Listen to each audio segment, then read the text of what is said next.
네, 지금부터 2023학년도 광양고등학교 과학연합동아리 학술제를 시작하겠습니다. 네,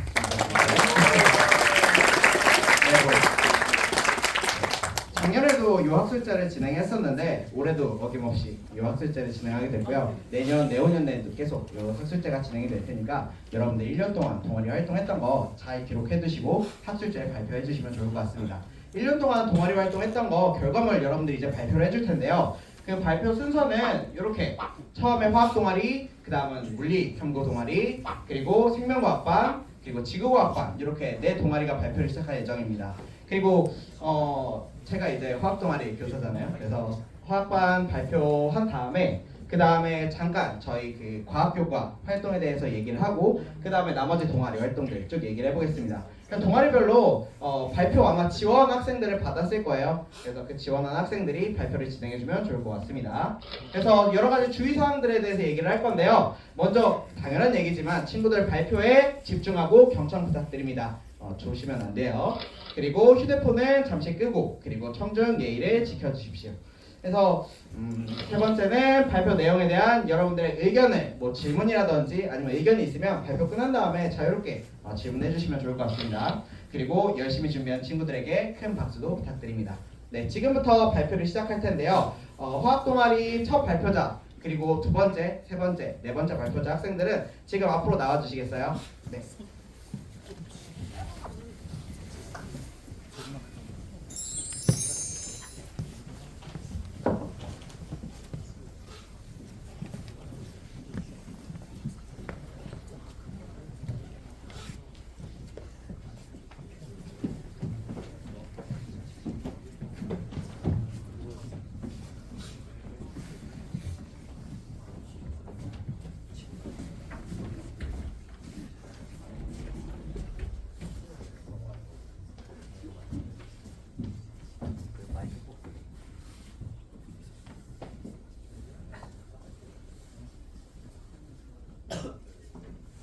안녕하세요. 저희는 화학 동아리 아토믹스입니다.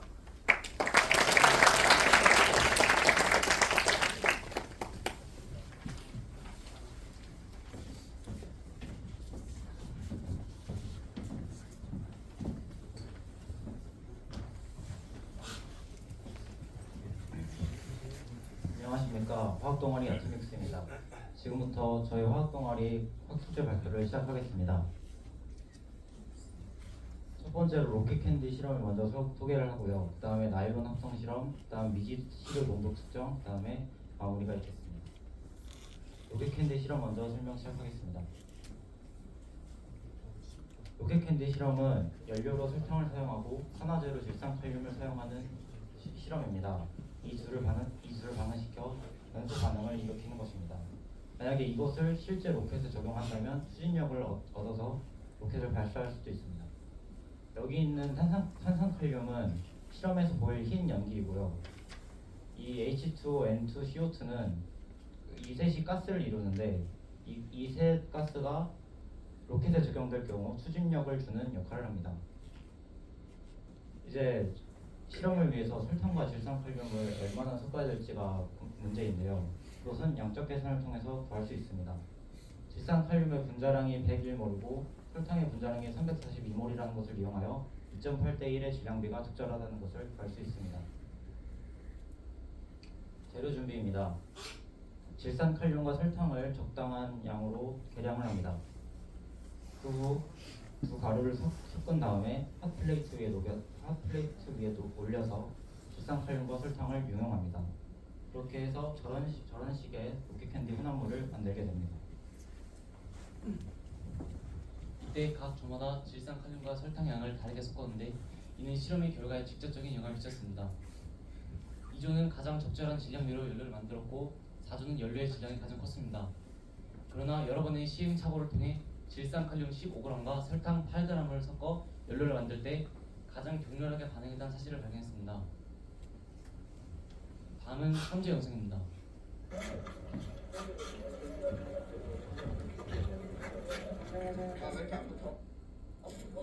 하고 있어?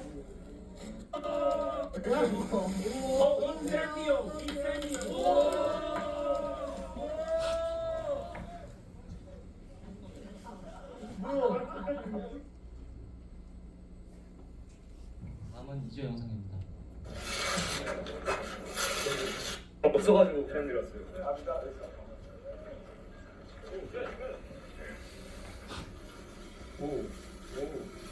야, 불꽃 세다.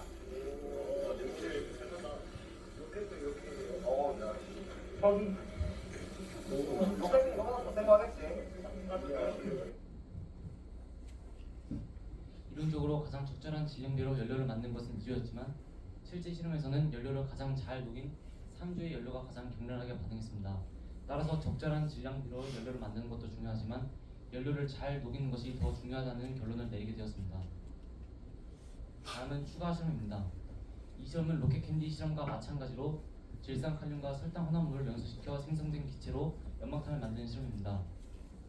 그러나 로켓 캔디 실험은 폭발을 가장 크게 하는 것을 목적으로 했다면 이 실험은 기체를 많이 발생시키는 것을 목적으로 하므로 질산칼륨과 설탕을 3대2 비율로 혼합한다는 차이점이 있습니다. 이상으로 발표 마치겠습니다. 감사합니다.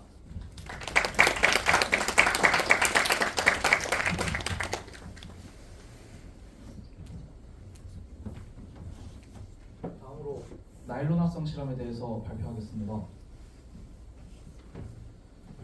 우선 나일론의 종류에는 이렇게 나일론 66 그리고 나일론 60 등 여러 개가 있는데요. 이때 나일론 뒤에 붙는 이 숫자는 중합체를 구성하는 각각의 단량체에 존재하는 탄소 원자의 개수입니다. 여기서 이 중합체란 화학적 결합에 의해 동일한 단위체가 계속 반복되는 형태를 의미하는데요. 이것은 나일론 66의 화학식인데요. 위에 보면 아디프산과 헥사메틸렌디아민이 각각의 단위체이고 그것이 합성된 이 나일론 66이 중합체라고 볼 수 있습니다. 위에 거는 나일론 66의 화학식이고 아래 건 나일론 60의 화학식인데요. 나일론 66에서 보시면 헥사메틸렌디아민이 탄소 원자가 6개고 뒤에 있는 아디프산이 탄소 원자가 6개라 나일론 66이 되는 것이고요. 아래에서는 헥사메틸렌디아민의 탄소 원자가 6개 그리고 뒤에 있는 염화 아스틴 코일이 탄소 원자가 10개라 나일론 60이 되는 것입니다. 그리고 나일론 합성 실험에서 대표적으로 이용하는 것에는 나일론 66 그리고 나일론 60이 있는데요. 나일론 66을 가지고 합성 실험을 진행하는 경우에는 생성물에 나일론 66과 함께 물이 존재하는데요. 이렇게 물이 생성돼 버리면 역반응이 일어나게 되어 수동률을 낮출 수 있습니다. 그에 비해서 나일론 60을 사용하게 된다면 생성물에 이렇게 염화수소가 발생하게 되는데요. 염화수소 기체로 인해서 나일론 66을 합성할 때보다 조금 더 위험할 수는 있지만 나일론 66에 비해 수동률이 훨씬 더 높기 때문에 화학 동아리에서는 나일론 60을 합성하는 방향을 채택하였습니다. 다음으로는 실험 준비물입니다. 실험 준비물로는 염화세바코일, 헥사메틸렌디아민, 디클로로메테인, 증류수, 수산화나트륨, 페놀프탈레인 등이 들어가는데요. 우선 염화세바코일과 헥사메틸렌디아민은 나일론 합성 실험의 중요한 반응물로서 촉매 역할과 용매로서 가능합니다. 그리고 이 디클로로메테인은 아미노산의 카복실기를 보호하여서 나일론의 분자가 더 잘 구성될 수 있게 돕고요. 증류수는 생성된 나일론의 불순물을 제거하여서 순도를 높이는 역할을 합니다. 그리고 수성화나트륨은 아미노산의 카복실기를 중화할 뿐더러 생성물로 나온 염화수소를 중화해 줌으로써 정반응을 더 활발하게 일어나게 하여서 화학 반응이 더욱 활발하게 일어날 수 있도록 합니다. 그리고 마지막으로 페놀프탈레인은 아미노산과 디클로로메테인이 반응할 때 중간 산물을 안정화시켜서 나일론이 더 빠르게 생성될 수 있도록 합니다. 다음은 합성 실험 과정 설명드리도록 하겠습니다. 일단은 비커에 다이클로로메테인을 넣은 후 염화세바코일을 피펫을 이용해 넣어줍니다.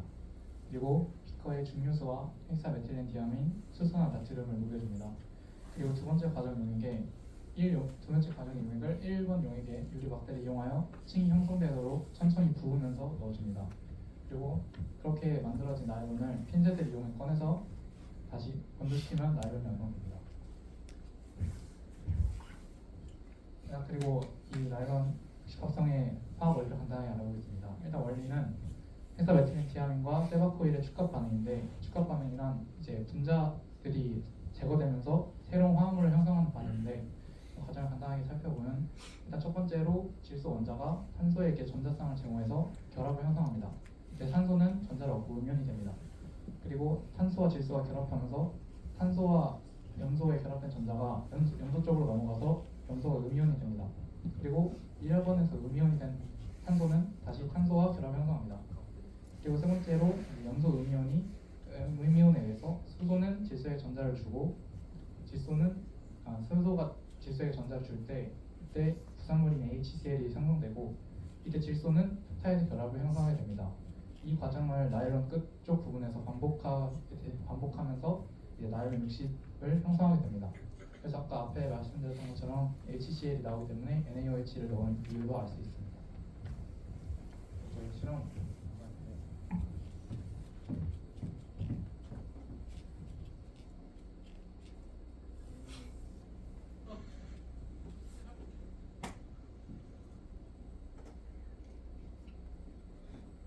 이렇게 분홍색 유리막 끝쪽에 분홍색으로 이렇게 돌돌 생기는 게 나일론입니다.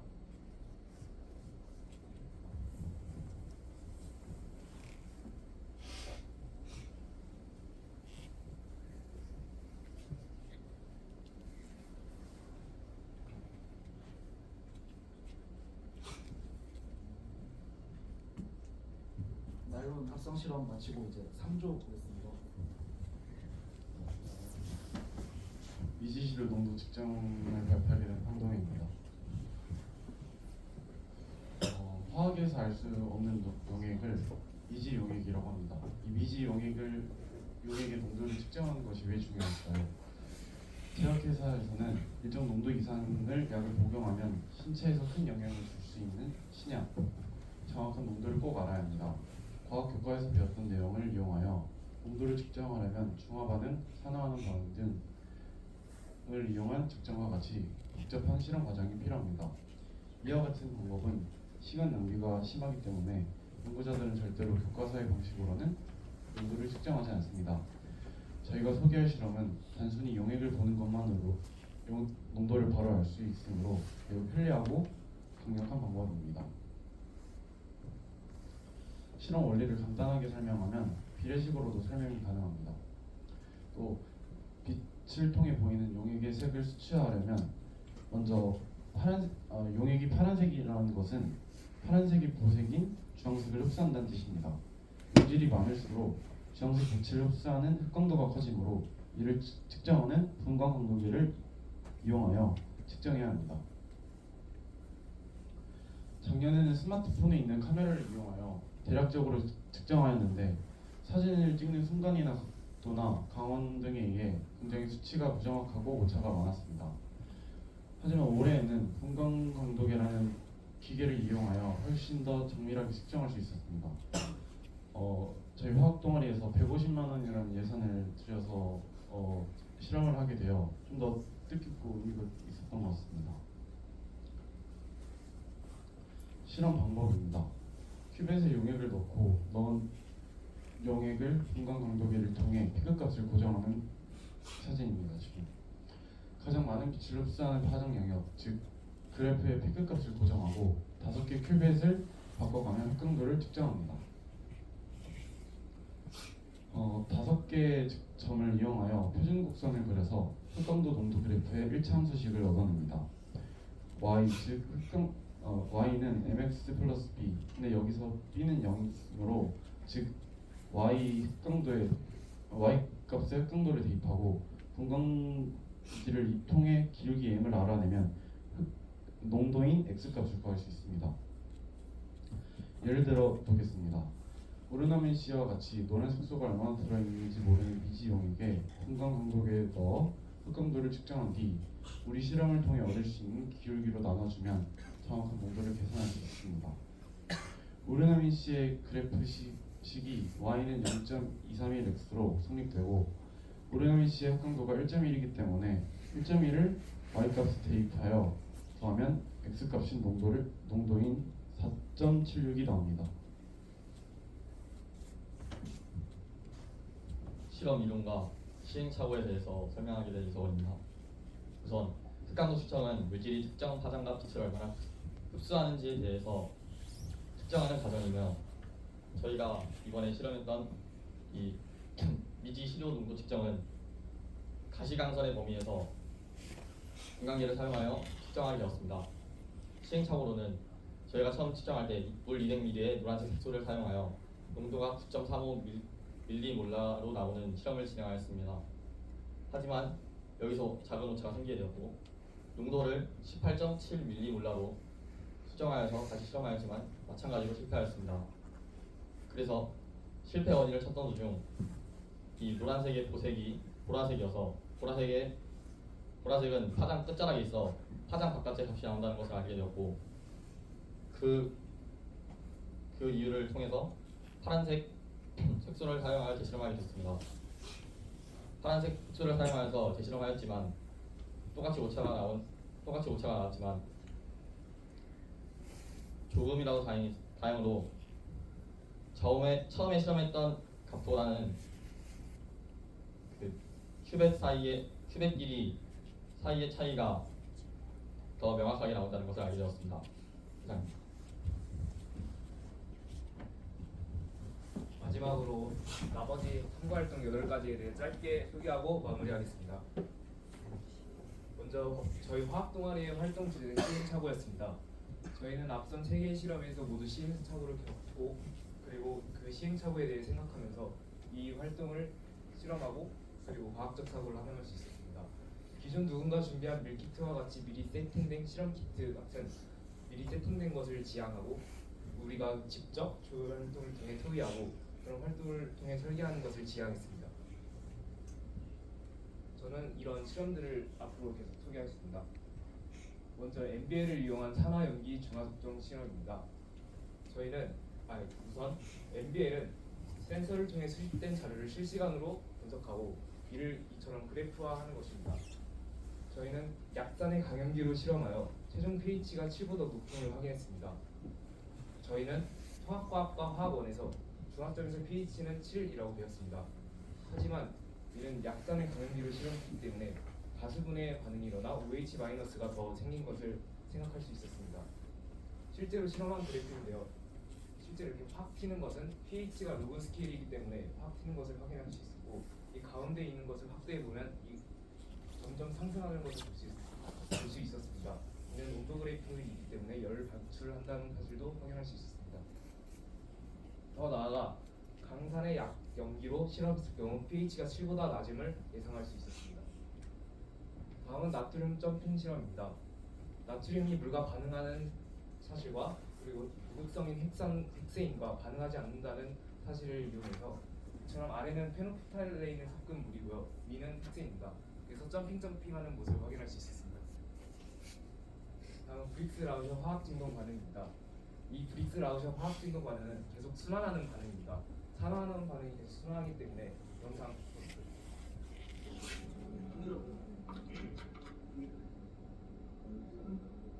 이처럼 흔들게 되면 색깔이 계속 바뀌는 현상을 관찰할 수 있습니다. 이는 아이오딘 이온과 아이온이 계속 분해되고 합쳐지고 이를 계속 반복되면서 이런 현상이 나타났습니다. 다음은 논문 찾기와 지도 교수님께 연락하는 활동을 가겠습니다. 저희는 먼저 아토믹스 논문을 자신의 진로와 관련되거나 화학 실험과 관련된 논문을 찾아봤습니다.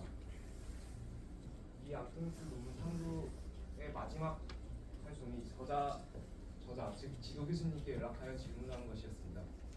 실제로 이렇게 질문하여 이렇게 답변을 받은 학생이 몇 명 있었습니다. 다음은 축제 준비입니다. 저희는 축제에서 비누 만들기와 삼투압과 앙금 생성반을 이용하는 화학 정원을 운영했습니다. 이 축제 준비 때 다른 실험을 준비했던 것이 라바레트와 신호등 예능입니다.